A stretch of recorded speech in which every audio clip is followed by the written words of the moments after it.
Hello everyone, welcome back to Pakistan Times channel. The US and South Korea have secured a landmark deal to counter the North Korean nuclear threat.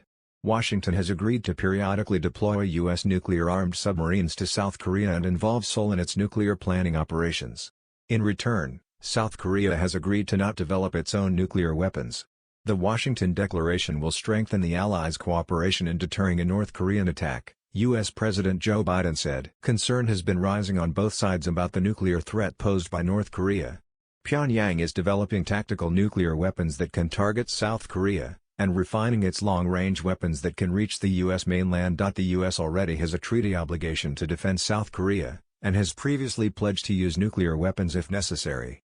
But some in South Korea have started to doubt that commitment and call for the country to pursue its own nuclear program. The South Korean president, Yoon Suk-yeol, who was at the White House for a state visit, said the Washington Declaration marked an unprecedented commitment by the U.S. to enhance defense, deter attacks and protect U.S. allies by using nuclear weapons. The new agreement is a result of negotiations that took place over the course of several months, according to a senior administration official. Under the new deal, the U.S. will make its defense commitments more visible by sending a nuclear-armed submarine to South Korea for the first time in 4 years, along with other strategic assets, including nuclear-capable bombers.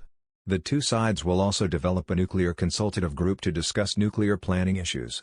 Politicians in Seoul have long been pushing Washington to involve them more in planning for how and when to use nuclear weapons against North Korea. As North Korea's nuclear arsenal has grown in size and sophistication, South Koreans have grown wary of being kept in the dark over what would trigger Mr. Biden to push the nuclear button on their behalf. A fear that Washington might abandon Seoul has led to calls for South Korea to develop its own nuclear weapons. But in January, Mr. Yoon alarmed policymakers in Washington when he became the first South Korean president to put this idea back on the table in decades. As North Korea's nuclear arsenal has grown in size and sophistication, South Koreans have grown wary of being kept in the dark over what would trigger Mr. Biden to push the nuclear button on their behalf.